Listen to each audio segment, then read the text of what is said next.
Hello students, मैं हूं गौरव गोयल। तो आज हम लोग पढ़ते हैं केमिकल बॉन्डिंग में फिफ्थ पार्ट पे चलते हैं। देखो, हम लोग ने जो 4 पार्ट अभी कवर किए हैं उसमें से हम लोग ने समझ लिया है कि आयनिक कोवलेंट बॉन्ड्स के बारे में, टाइप्स ऑफ एटॉमिक बॉन्ड हमने समझ लिए और खासकर हम लेकर चल रहे हैं आयनिक और कोवलेंट बॉन्ड में। और कोवलेंट बॉन्ड को हम ज्यादातर अच्छे से रन करेंगे। जितनी भी थ्योरीज हैं वो कोवलेंट बॉन्डिंग के बेसिस पे ज्यादा है। ठीक है, आयनिक बॉन्डिंग की केवल केटायन और एनायन होता है, तो उसके बेसिस पे जो इलेक्ट्रो अट्रैक्टिव फोर्स लगता है, electrostatic attractive force, that only depends. और उसमें जितने भी जो थ्योरी है, सीएफटी थ्योरी आती है जो बताते हैं कि आयनिक कंपाउंड्स के बेसिस पे बात करती है, वो सॉलिड स्टेट में आप पढ़ोगे, क्रिस्टल फील्ड थ्योरी। तो वो सारी चीज हम बाद में देखेंगे। अभी हम यहाँ पर जो बॉन्डिंग हम 12th लेवल पे देख रहे हैं, 11th लेवल पे जो हम कवर करेंगे, मेंस और एडवांस लेवल और नीट लेवल पे जो कवर करेंगे, वो हम थ्योरीज पढ़ेंगे, बॉन्डिंग थ्योरीज। तो सबसे पहले हम देखेंगे यहाँ पर बीबीटी, बैलेंस बॉन्ड थ्योरी। लेकिन उससे पहले हम समझते हैं कुछ मॉलिक्यूल्स के स्ट्रक्चर्स हम देख लेते हैं यहाँ पर। और सबसे पहले हम देख लेते हैं कि कोई कंपाउंड कितना ज्यादा आयोनिक है और कितना ज्यादा कोवलेंट है। उसके बेसिस पे हम थोड़ा सा बात कर लेते हैं।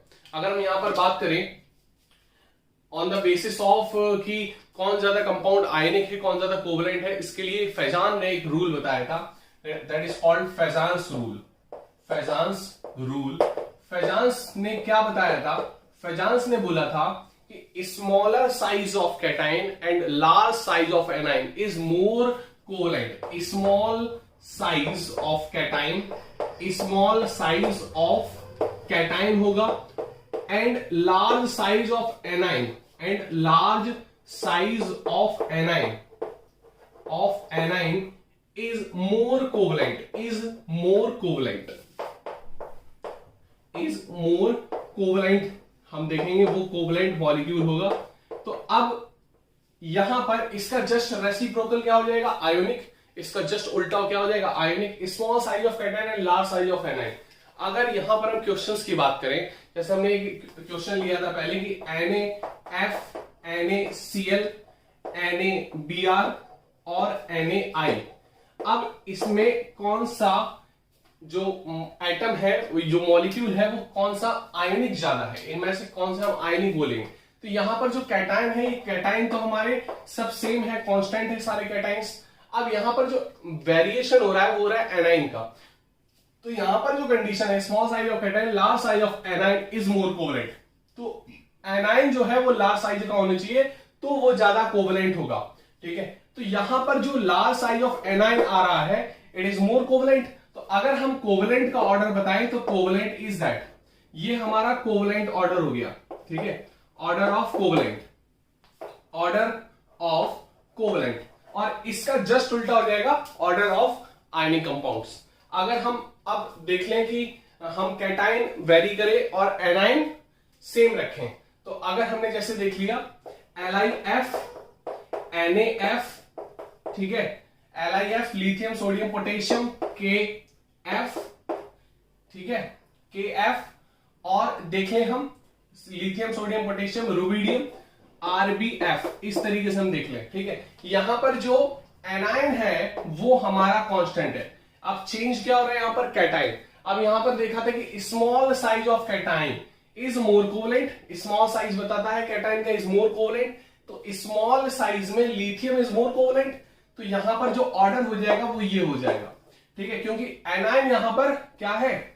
एनाइन जो है वो क्या है? सेम है, कांस्टेंट है, और कैटाइन में चेंज हो रहा है। तो साइज जो है lithium sodium potassium rubidium caesium, ये हमारा फर्स्ट ग्रुप के एलिमेंट्स हैं, फर्स्ट ग्रुप के मेटल्स हैं। तो up to down in a group size will increase due to number of shells increases. हमने पीरियोडिक टेबल में आपको ये बता दिया था। तो यहां पर साइज रुबिडियम का बड़ा है, तो साइज हमारा बड़ा हो जाएगा, तो आयोनिक नेचर, आयोनिक कैरेक्टर बढ़ जाएगा, या परसेंटेज ऑफ आयोनिक नेचर बढ़ जाएगा यहां पर।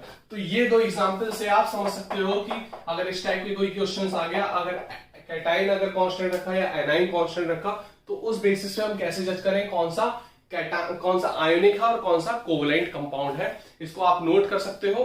फिर हम और क्वेश्चंस देखते हैं, इसको नोट कर लो। इस चैप्टर में बेसिकली हम अगर देखें तो हमें केमिकल बॉन्डिंग और मॉलिक्यूलर स्ट्रक्चर के साथ हमें चीजें सीखनी है कि कौन ज्यादा आयोनिक है, कौन ज्यादा कोवलेंट है, ये थोड़ा सा कंपैरिजन यहां करना था, हमें सीखना था। तो फजान ने यही बताया कि कोई भी जो कंपाउंड है वो परफेक्टली ना ही आयोनिक होता है, ना ही कोई 100% आयोनिक होता है, ना ही कोई कंपाउंड 100% कोवलेंट होता है।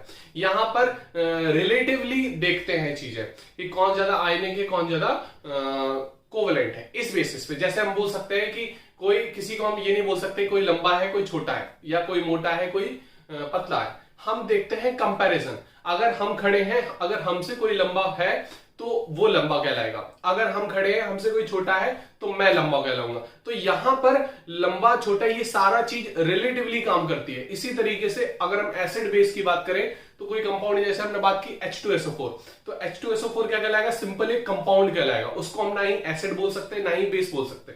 लेकिन H2SO4 को जब हम पानी में डालेंगे एज अ सॉल्वेंट, तो वो पानी सॉल्वेंट रहेगा, तो फिर जब वो पानी में H+ रिलीज करेगा तो पानी के रिलेशन में वो क्या है? एक एसिड का बिहेव कर रहा है, एसिड का बिहेव कर रहा है। लेकिन अगर H2SO4 हमने HClO4 के कंपेयर में डाल दिया, उसमें हमने एज अ सॉल्वेंट डाल दिया, तो HClO4 और ज्यादा एसिडिक है H2SO4 से, तो वो वहां पर एसिड कहलाएगा और H2SO4 फिर बेस हो जाएगा, वो सल्फ्यूरिक बेस हो जाएगा। तो यहां पर चीजें चलती हैं रिलेटिवली। इसी तरीके से कोई कंप्लीटली ना ही आयोनिक है, ना ही कोई कंप्लीटली कोवेलेंट है। यहां पर ये चीजें आपको थोड़ा समझनी होगी।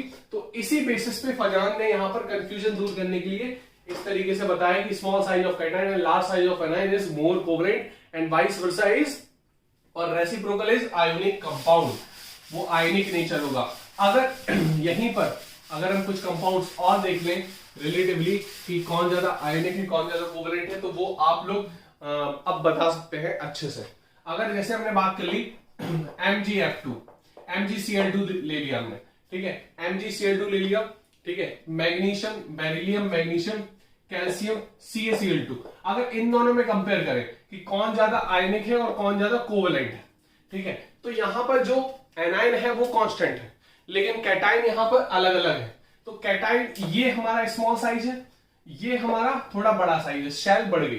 तो small size of cation and large size of anion is more covalent.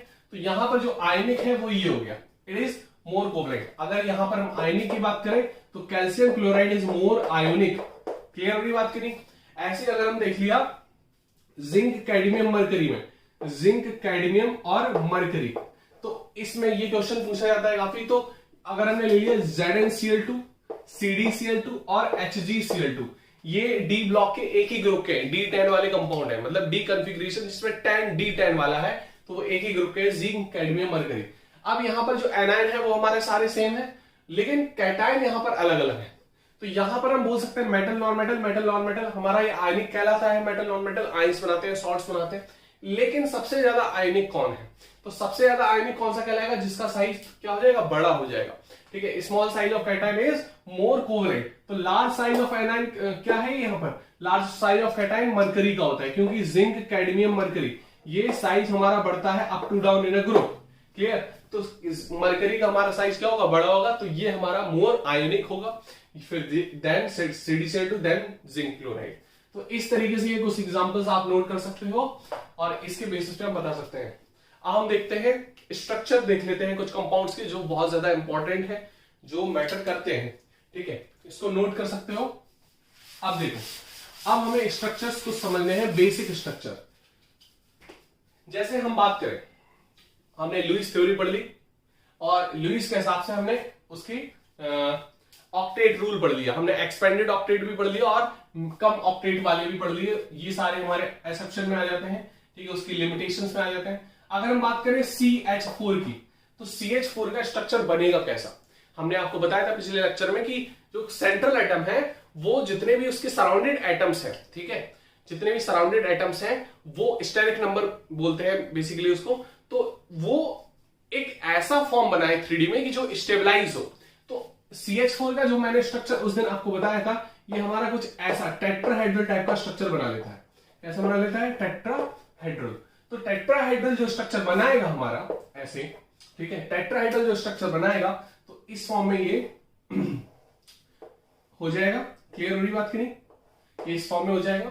Clear? तो ये हमारा कुछ इस फॉर्म में हो जाएगा। अगर हमने ये ऐसे ले लिया, ठीक है, ये ऐसे बना लो, ये ऐसे कर लो, ठीक है, ये नीचे हो गए 3, ठीक है, और एक हमारा ऊपर ऐसे आ जाएगा, ठीक है, ये इस फॉर्म में। तो जो एंगल होगा इसके बीच का दैट इज 109, इसके बीच का जो ऊपर होगा ऐसे उसका 109, ठीक है, इसका 109 और इसका 109, ऐसे ऐसे होगा, ठीक है। इसको हम और सिंप्लीफाई करके आपको बता सकते हैं कि ये हमारा इस तरीके से हो जाएगा, या देखो इसको इस तरीके से ले सकते हैं, ठीक है, ये ऐसे, ठीक है।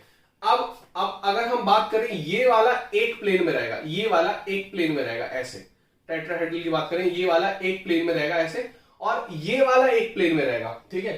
तो कुछ इस तरीके से देख सकते हैं, ये वाला एक प्लेन में रहेगा, ठीक है, और ये वाला एक प्लेन में रहेगा ऐसे, ठीक है। ये अलग प्लेन है, ये अलग प्लेन है, तो इस तरीके से चीज में रहेगा ये, ठीक है। ये जैसे हमने मान लिया ये एक प्लेन में है और ये एक प्लेन में है, तो इस तरीके से चीजें रहेंगी, और इनके बीच का जो एंगल होगा वो कितना होगा 109 डिग्री 28 मिनट, इस तरीके से 109 डिग्री 28 मिनट सारे। तो ये एक स्टेबलाइज फॉर्म बना लेगा अपने आप में। अगर यहीं पर अगर हम बात करें कि इसकी जगह, ठीक है, सेंट्रल एटम की जगह यहां पर नाइट्रोजन आ गया, तो ये लोन पेयर आ गया, यहां पर क्या आ गया लोन पेयर। अब ये तो बना, ये नीचे इस तरीके से बना था, अब ये जो लोन पेयर है वो थोड़ा सा फ्री रहता है, ये बंधा तो नहीं है, ठीक है, ये इस तरीके से था, ठीक है। तो ये जो लोन पेयर है ये हमारा फ्रीली है, मतलब इसी एटम से बना हुआ है। ये जो इलेक्ट्रॉन्स हैं, ये जो बॉन्ड पेयर इलेक्ट्रॉन्स हैं, ये दो न्यूक्लियस से बंधे हुए हैं, ये कहलाते हैं हमारे लोकलाइज्ड इलेक्ट्रॉन। क्या कहलाते हैं? Localised electron pair. क्या कहलाते हैं? लोकलाइज्ड इलेक्ट्रॉन पेयर, ठीक है। और ये जो कहलाता है ये हमारा बड़ा है, ठीक है, ये फैल जाएगा, ये डीलोकलाइज्ड होता रहता है क्योंकि ये फ्रीली है थोड़ा सा, डीलोकलाइज्ड इलेक्ट्रॉन पेयर, क्लियर। तो ये जो फ्रीली है इसकी वजह से ये इलेक्ट्रॉन्स, ये भी इलेक्ट्रॉन पेयर है, ये भी इलेक्ट्रॉन पेयर है, तो ये लोन पेयर जो है वो बॉन्ड पेयर को क्या करेगा, थोड़ा सा रिपेल करेगा, इसकी वजह से इसका साइज क्या हो जाएगा, थोड़ा सा रिड्यूस हो जाएगा, ठीक है, रिड्यूस हो जाएगा इसका साइज। तो इसका साइज जो बनेगा वो बनेगा कुछ इस तरीके से, ठीक है, ये, ठीक है। तो इसको बोलते हैं पिरामिडल। क्या बोलते हैं इसको? पिरामिड टाइप का बना लिया इसने, क्या बना लिया, पिरामिड टाइप का ऐसा, तो इसको बोलते हैं पिरामिड, इसको बोलते हैं पिरामिड या पिरामिडल शेप, क्लियर। इस तरीके से अगर यहीं पर हम सेंट्रल एटम और बदल दें, अगर हमने सेंट्रल एटम यहां पर ले लिया ऑक्सीजन, तो ऑक्सीजन में जो है वो दो लोन पेयर आ जाते हैं। ऑक्सीजन में क्या है? दो लोन पेयर। तो यहां पर ये H और यहां पर ये एक प्लेन की चीज बची, मतलब दोनों प्लेन हमने बताया था, जो इस तरीके से प्लेन था, एक ये वाला प्लेन और ये वाला प्लेन, तो इन दोनों में हमारा लोन पेयर हो गया। अब ये बचा अकेला, तो ये कौन सा है? वी शेप टाइप का बचा। कौन सा? वी शेप, ठीक है। तो ये है लोन पेयर, ये तो फ्रीली है, ये क्या है? डीलोकलाइज है, तो इसको और रिपेल करेंगे। यहां पर जो एंगल है ये रिड्यूस हो गए, ये लोन पेयर क्या करेगा? इसको रिड्यूस करेगा, बड़ा है, रिड्यूस कर देगा। रिड्यूस कितना किया यहां पर? 2 डिग्री, तो इसका कितना हो गया? 107 डिग्री 28 मिनट, अप्रोक्सीमेटली 2 डिग्री यहां पर कम कर देता है, तो ये कितना हो गया? 107 28 मिनट। अब यहां पर एक और लोन पेयर आ गया, जब हमने सेंट्रल एटम ऑक्सीजन रख लिया, ठीक है, वाटर वाला केस आ गया, तो यहां पर ये और रिपेल करेगा, तो वी शेप में हमारा ये वी शेप जो होगा, एंगल होगा, ये 105 डिग्री 28 मिनट हो जाता है, अप्रोक्सीमेटली 105 डिग्री 28 मिनट। क्लियर हो रही बात की नहीं? समझ में आ रही बात की नहीं? तो इस तरीके से चीजें हो जाएंगी, और ये जो बन जाएगा वो इस तरीके से शेप बन जाएगा, that is called V shape, that is called V shape. तो इसमें हम कंपेयर कर सकते हैं मीथेन, अमोनिया और H2O, क्लियर। यहां पर बस सेंट्रल एटम चेंज हो रहे हैं। सेंट्रल एटम यहां पर क्या है? C, यहां पर क्या है? N, और यहां पर क्या है? O, clear. तो ये चीज आपको थोड़ा सा यहां पर देखनी है, इस तरीके से स्ट्रक्चर्स बनेंगे, क्लियर। इसको नोट कर सकते हो, हम डिटेल में और अच्छे से चीजें और देखेंगे, इसको नोट कर लो। अब इसको हटा दे। अब देखो,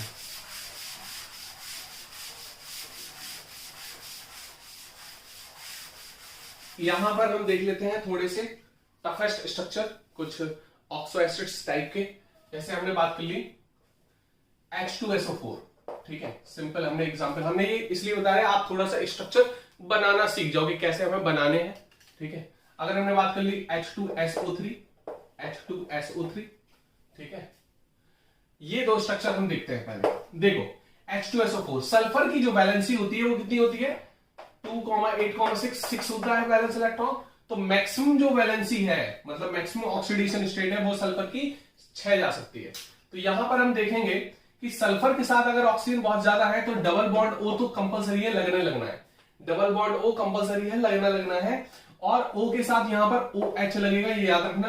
ये इस तरीके से चीजें, और स्ट्रक्चर जो है वो सिमेट्रिकल बनाना है। सबसे पहली कंडीशन, स्ट्रक्चर में सिमेट्री होनी चाहिए। तो ये दोनों तरफ OH है। अब एक O बचा है यहां पर, ये इस तरीके लगे, ये सिमेट्री बन गई हमारी, ठीक है। क्या बन गई, सिमेट्री तैयार हो गई।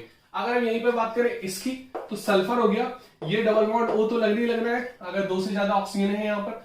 अब यहां पर ये OH और ये OH, इस तरीके से चीजें रहेंगी। क्लियर होगी ना बात।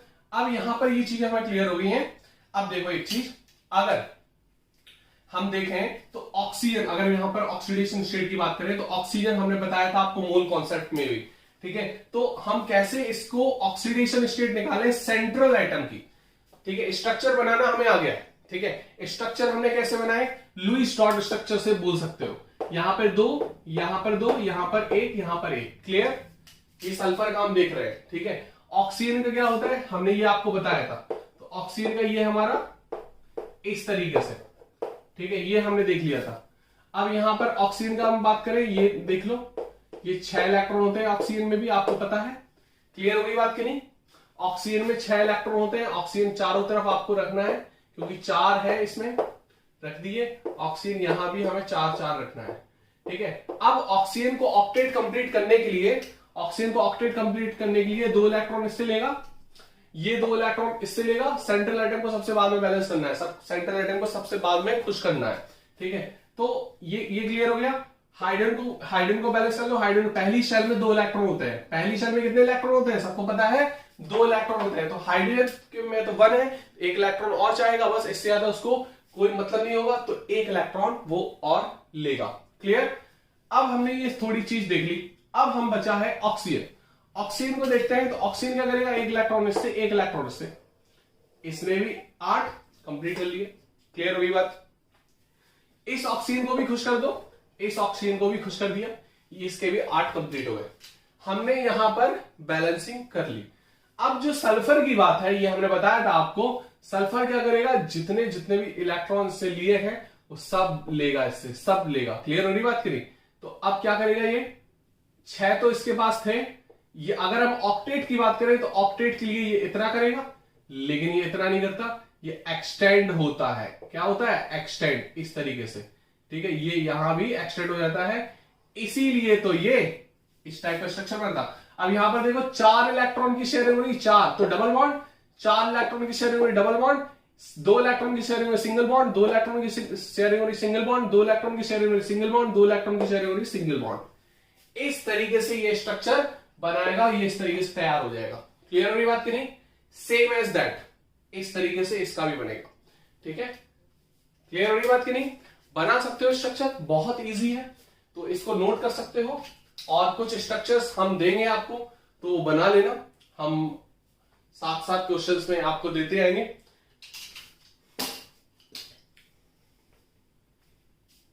यहां पर अगर हम बात कर ले कि H3PO4 का कैसे बनाएंगे, ठीक है, और H3PO3 का कैसे बनाएंगे स्ट्रक्चर, ये 2 और देख लेते हैं फास्फोरस के।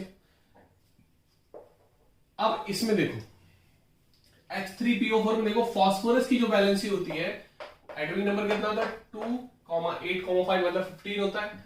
इसमें भी एक bond P double bond O compulsory होता है, कंपल्सरी होता है। अब यहां पर देखना क्या है कि ये 3 O है, 3 H है, कुछ इस तरीके से बन जाएगा। फिर 3 O और 3 H कुछ इस तरीके से फॉर्म हो जाएगा। सिमेट्री भी है यहां पर, ठीक है, और बन भी गया। क्लियर हुई बात कि नहीं। ये 3 ऐसे हो गए और एक डबल बॉन्ड O ऊपर हो गया, मतलब टेट्राहेड्रल टाइप का स्ट्रक्चर बन गया, ठीक है। अब देखो, अगर हमें इसकी लुईस डॉट स्ट्रक्चर देखना है तो वो भी आप बना सकते हो, ठीक है, वो आप इजीली बना सकते हो। इसमें कितने इलेक्ट्रॉन्स हैं, 5 हैं आउटर मोस्ट में। ऑक्सीजन ये है, ये आप बना सकते हो बहुत अच्छे से। और ये हाइड्रोजन है। ठीक है, यहां पर हम सिंपली बात कर ले, ऑक्सीजन एक है, ये इस तरीके से फॉर्म कर रहा है और ये इस तरीके से। क्लियर? अगर यहां पर बात करें तो O ये इस तरीके से फॉर्म कर रहा है और ये इस तरीके से फॉर्म कर रहा है। ठीक है, यहां पर H है। अब ये तो H पहले सारे बैलेंस कर लो, क्योंकि ये क्या है, ये 2 इलेक्ट्रॉन्स होते हैं आउटर मोस्ट, जो पहली शेल है उसमें 2 इलेक्ट्रॉन्स होते हैं। ठीक है, तो ये H तो आप बैलेंस कर लो। क्लियर? हमने H बैलेंस कर लिया। H बैलेंस करने के बाद ऑक्सीजन बैलेंस कर लो सारे। ये देखो 8 बैलेंस हो गए। ठीक है, ये 8 बैलेंस हो गए, ये 8 बैलेंस हो गए। ठीक है, ये 8 बैलेंस हो गए। क्लियर? इसको इलेक्ट्रॉन को बाहर कर दो थोड़ा है। अब ये देखो 8 हो गए, 2,6 होता है, तो ये 2 इलेक्ट्रॉन और लेगा तो ये 8 हो जाएंगे। इससे 2 इलेक्ट्रॉन लिए, इसने एक हाइड्रोजन से, एक फास्फोरस से, एक फास्फोरस से, एक हाइड्रोजन से, एक फास्फोरस से, एक हाइड्रोजन से। अब देखो फास्फोरस की बात करें तो फास्फोरस हमारा क्या हो जाएगा, ये इस तरीके से एक्सटेंडेड फॉर्म में बनाएगा। ठीक है, ये एक इलेक्ट्रॉन की शेयरिंग हुई तो एक एक इलेक्ट्रॉन इससे ले लेगा। अब बहुत गौर से देखना इस चीज को। ये देखो डबल बॉन्ड बनना है, 4 इलेक्ट्रॉन की शेयरिंग हुई, डबल बॉन्ड बन गया। ये 2 इलेक्ट्रॉन शेयर हो रही, सिंगल बॉन्ड बनना है, ये बन गया। ये 2 इलेक्ट्रॉन की शेयरिंग सिंगल बॉन्ड बनना था, ये बन गया। 2 इलेक्ट्रॉन की शेयरिंग हो रही, सिंगल बॉन्ड बनना था, ये बन गया। अब ये 2 इलेक्ट्रॉन की शेयरिंग हो रही है तो सिंगल बॉन्ड बन गया, ये सिंगल बॉन्ड बन गया और ये सिंगल बॉन्ड बन गया। इस तरीके से ये ट्रांसफॉर्म हो जाएगा बॉन्डिंग फॉर्म में। क्लियर हो रही बात की नहीं? तो ये हमारा बनाना है। अगर हम बात करें H3PO3 की, ठीक है, हम बेसिकली यहां पर ये समझ रहे हैं कि मतलब स्ट्रक्चर्स को हम कैसे आइडियलाइज करें। सबसे पहले आपको इमेजिनेशन रखना पड़ेगा, क्या जरूरी है, क्या इंपॉर्टेंट है और किस तरीके से हम स्ट्रक्चर बनाए खुद से। कोई मॉलिक्यूल का स्ट्रक्चर हम कैसे बनाए, है ना, कॉपी पे पेन के यूज से हम कैसे, किस तरीके से हम पेन चलाएं कॉपी पे, कैसे स्ट्रक्चर को हम फॉर्म करें, तो उसके लिए कुछ टर्म समझने होंगे। तो फास्फोरस और सल्फर के सारे स्ट्रक्चर्स आप बना सकते हो, क्योंकि सबसे पहले आपको सेंट्रल एटम सिलेक्ट करना पड़ता है। हमने सेंट्रल एटम हम सिलेक्ट कर लेते हैं, फिर उसके हिसाब से चीज चलते जाते हैं। ये आपको तब स्ट्रक्चर बनाना, तब फिनिशिंग आएगी इस स्ट्रक्चर बनाने, जो आप प्रैक्टिस करोगे। आप जितने ज्यादा स्ट्रक्चर आप बनाते जाओगे, उतनी ज्यादा प्रैक्टिस होगी, उतने ज्यादा फिनिशिंग आएगी और फिर कर सकते हो, आप इजिली बना सकते हो। तो हमने बताया कि फास्फोरस का डबल बॉन्ड ये बनता ही बनता है। इतनी बात क्लियर होगी, आपकी समझ में आ गई होगी बात। अब आपको क्या करना है कि यहां पर OH बनता है, ये OH छोड़ दो तो H बना दो इसको, और ये OH बन जाता है इस तरीके से। क्लियर? ये हमें समझना है। यहां पर हमारे केवल 3 ऑक्सीजन है, तो P डबल बॉन्ड हो तो कंपलसरी है, P डबल बॉन्ड हो बनना ही बनना है। क्लियर? अब ये H हमारा आ जाएगा इस तरीके से। तो ये तो आप सिंपली कर सकते हो बहुत इजीली, है ना। इसका लुईस डॉट स्ट्रक्चर आप बना सकते हो, बना देना इसको। लुईस डॉट स्ट्रक्चर बना दे, चलो बना देते हैं, आगे के सारे बना लेना। अब देखो ये 5 पहले इलेक्ट्रॉन्स फास्फोरस के बना लो आप, क्योंकि 285 होता है तो 5 इलेक्ट्रॉन्स आप बना लिए। ये हाइड्रोजन में 1 होता है। यहां पर अगर हम बात करें तो ऑक्सीजन में 1 2 3 4 5 6, और ये यहां पर हाइड्रोजन में 1। अब यहां पर हाइड्रोजन में 1 है डायरेक्ट। अब देखो ऑक्सीजन को पहले, हाइड्रोजन को बैलेंस कर लो।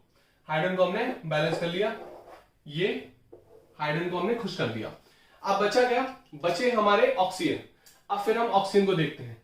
ऑक्सीजन हमारा एक एक इससे लेगा, ये खुश हो गया, और ये ऑक्सीजन खुश हो गया, और ये ऑक्सीजन भी खुश हो गया। अब बचे हमारे फास्फोरस भैया। फास्फोरस भैया क्या देना है, जो जो इनसे लिया गया था वो देना है। ठीक है, वो देना है। तो इस तरीके से आपका बन गया। अब देखो यहां पर 2 इलेक्ट्रॉन शेयर हुए, डबल बॉन्ड, 4 इलेक्ट्रॉन की शेयर हुई तो डबल बॉन्ड हमारा बन गया। क्लियर? 2 इलेक्ट्रॉन की शेयर हुई सिंगल बॉन्ड, 2 इलेक्ट्रॉन की शेयर हुई single bond, single bond, single bond, और ये सिंगल बॉन्ड, और वही चीज यहां पर बनी हुई है। क्लियर हुई बात की नहीं? तो आप नोट कर सकते हो स्ट्रक्चर कैसे आइडियलाइज करें, कैसे बनाएं।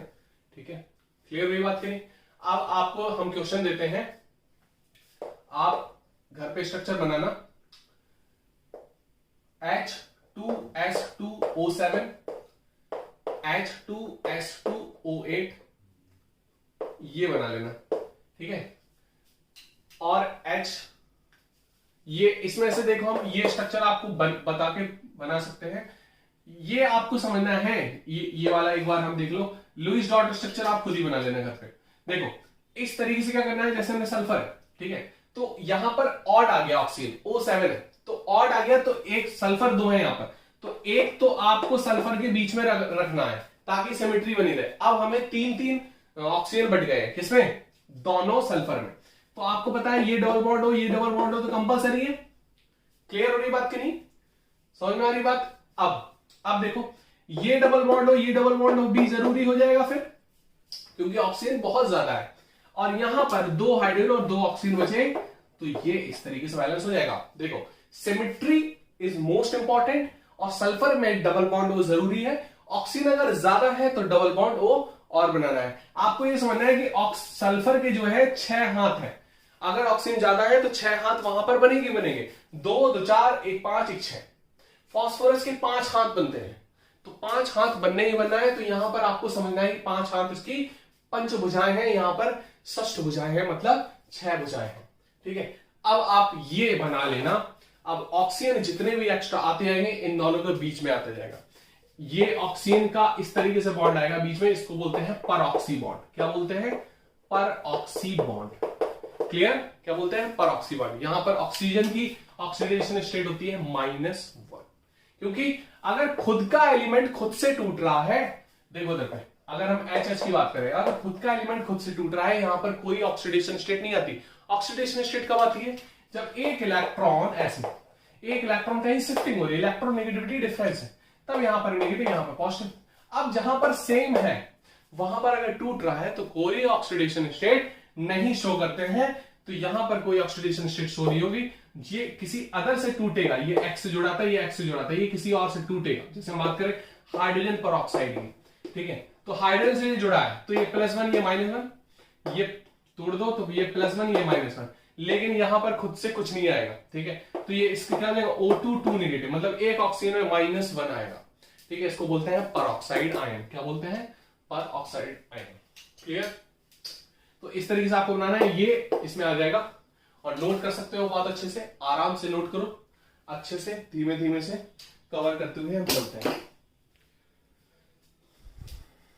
तो अगर कोई पूछ ले यहां पर कि हमें ऑक्सो एसिड्स पता करने हैं, ऑक्सो एसिड्स के स्ट्रक्चर बनाओ, तो फास्फोरस सल्फर के ऑक्सो एसिड्स आपने देख लिए कि फास्फोरस और सल्फर के कैसे हम ऑक्सो एसिड्स बनाएं। अब यहां पर हम एक चीज और देख लेते हैं, एक चीज और समझने की है कि अगर जैसे हम फॉर्मल चार्ज, मैंने निकलवाया था एक फॉर्मूला की, फॉर्मल चार्ज हमें कैसे निकालते हैं। तो फॉर्मल चार्ज के लिए हमने आपको फॉर्मूला बताया था कि वैलेंस शेल इलेक्ट्रॉन है, उससे आपको माइनस करना है बॉन्ड पेयर इलेक्ट्रॉन जो हाफ है, माइनस लोन पेयर इलेक्ट्रॉन। ये फॉर्मूला बना हुआ था। एक चीज और ट्रिक से समझते हैं, जैसे हमने बात की नाइट्रोजन, तो नाइट्रोजन में यहां पर 3 बॉन्ड बन सकते हैं हाइड्रोजन जो बनाते हैं अमोनिया में। ठीक है, अब अगर हम बात करें, अगर एक और हाइड्रोजन यहां पर जुड़ता है H+, तो ये लोन पेयर इसको क्या कर देता है? डोनेट कर देता है। बनता क्या है? Ammonium ion. यहां पर प्लस आ जाता और यहां पर H, ये H, ये H और ये H, मतलब ये टेट्राहेड्रल शेप में बन जाता, मतलब CH4 टाइप। ठीक है, अब आपको ये चीज समझनी है कि इस पे फॉर्मल चार्ज कितना आया इस सेंट्रल एटम पे। तो फॉर्मल चार्ज आप कैसे निकालोगे? यहां पर एक छोटी सी ट्रिक है, आपको ये चीज ध्यान रखनी है कि जो सेंट्रल एटम है, जितने भी वो बॉन्ड बनाता है मैक्सिमम, ठीक है, जितने भी उसकी बैलेंस शेल के हिसाब से, बैलेंसी के हिसाब से बॉन्ड बनाता है, अगर उससे एक बॉन्ड ज्यादा बन रहा है तो वहां पर प्लस चार्ज आ जाता। ठीक है, मतलब जितना भी बॉन्ड, जैसे 3 बॉन्ड बनता है तो एक बॉन्ड अगर ज्यादा बन गया, ठीक है, तो यहां पर क्या आ जाएगा? प्लस आ जाएगा। ठीक है, और अगर एक बॉन्ड कम बन रहा है तो यहां पर माइनस आ जाएगा। अगर हम दूसरा स्टेप इसी का देखें तो यहां से अमोनिया से NH3 से H+ अगर निकाल दें, ठीक है, तो क्या बन गया? ये NH2, तो इस पे क्या आएगा? नेगेटिव। इस पे क्या आएगा? नेगेटिव। मतलब ये नाइट्रोजन जो है 3 बॉन्ड बनाता है मैक्सिमम, यहां पे 2 बॉन्ड बनाए तो ये नेगेटिव आ जाएगा। अगर जितने भी वो बॉन्ड बना सकता है मैक्सिमम, उससे अगर एक ज्यादा बना लिया तो प्लस आ जाएगा, एक कम बना लिया तो नेगेटिव आ जाएगा। ये है कॉमन सेंस वाले क्वेश्चंस। तो इस तरीके से आप फॉर्मल चार्ज को निकाल सकते हो। क्लियर? क्लियर होगी बात की नहीं? तो इसी तरीके से निकाल सकते हैं। जैसे हमने बात की CH4 की, मीथेन, तो ये H+ अगर निकल जाता है, ठीक है, ये H+ अगर निकल गया तो यहां पर मैक्सिमम जो है कार्बन वो 4 बॉन्ड बनाता है, लेकिन यहां पर कितने बॉन्ड बन गए? 3, तो यहां पर क्या आ जाएगा? नेगेटिव आ जाएगा। अगर यहीं पर अगर CH5 की बात करें, लेकिन 5 हमारा बन नहीं सकता है, अगर हम और थोड़ा एक्सटेंडेड वे में जाए तो वहां बन जाएगा, लेकिन यहां पर आपके सिलेबस में हम CH5 नहीं लिखेंगे। अगर बनता तो यहां पर CH5+ आ जाता। क्लियर हो रही बात की नहीं? कितना रहता है CH5+। अगर यहां पर एक चीज और बात करें, जैसे हमने एक एग्जांपल ले लिया PCl5, तो PCl5 जो है वो अगर PCl6 बना रहा है, क्या बना रहा है PCl6, तो फास्फोरस पे क्या आ जाएगा प्लस, क्योंकि फास्फोरस जो है वो मैक्सिमम 5 बॉन्ड बना सकता है, यहां पर 6 बॉन्ड बन रहे हैं, Cl6 जुड़ रहे हैं तो प्लस आ गया। अगर यहां पर PCl4 आ गया तो फास्फोरस पे क्या आएगा नेगेटिव आएगा, फास्फोरस पे क्या आएगा नेगेटिव आएगा। आपको इस तरीके से चीजें को समझनी है कि अगर मैक्सिमम बॉन्ड बन जाते हैं एक तो प्लस आ जाएगा और मिनिमम बन गया उसका तो नेगेटिव आ जाएगा। इस तरीके से चीजें हम समझ सकते हैं, इसको नोट कर लो, ठीक है। और हमें जो समझना था ऑक्सो एसिड्स के स्ट्रक्चर वो हमने देख लिए। अब जो हम सारे स्ट्रक्चर समझेंगे बीवीटी और वेस्पर थ्योरी के बाद हम सारे स्ट्रक्चर्स कवर करेंगे, लेकिन अभी हमने कुछ आपको हिंट दे दी कि किस तरीके से आपको स्ट्रक्चर्स के बारे में सोचना है, किस तरीके से स्ट्रक्चर को समझना है, कैसे बनाना है। शुरुआत में पेन मतलब सीधे देख के ये घबराना नहीं है कि स्ट्रक्चर ऐसा इसका कैसे बनेगा, ठीक है। तो वो आपको थोड़ा सा समझना है यहाँ पर कि स्ट्रक्चर्स को आपको पहले समझना है सेंट्रल एटम क्या होगा। सेंट्रल एटम हमारा एक होता है, ठीक है, मैक्सिमम केस में एक होता है। अगर ज्यादा आ गया मतलब फिर सभी में आपको 2-2, 3-3 देखेंगे, जैसे H2H2O7। तो यहां पर हमें देखना है पहली कंडीशन एक होना चाहिए, अगर एक के साथ साथ अगर एक नहीं है तो दूसरी कंडीशन फिर क्या है कि उसके मैक्सिमम हाथ होने चाहिए। जैसे सल्फर के 6 हाथ है, फास्फोरस के 5 हाथ है, तो मैक्सिमम हाथ जो इसके होंगे, मैक्सिमम वो बॉन्ड बना सकता है, उसको हम सेंट्रल एटम ले लेंगे। तो 2 कंडीशन है, पहला एक तो सिंगल होना चाहिए, ठीक है। अगर ये कंडीशन नहीं है तो आपको दूसरी कंडीशन से पहचानना है कि वो क्या है, उसके मैक्सिमम हाथ हो, ठीक है, उसके मैक्सिमम हाथ हो मतलब मैक्सिमम बॉन्ड वो बना सकता है। ये 2 कंडीशन समझ जाओगे तो स्ट्रक्चर्स बनाने में काफी ज्यादा आसानी हो जाएगी, ठीक है। इसको नोट कर सकते हो। नेक्स्ट लेक्चर में हम देखेंगे बीवीटी थ्योरी।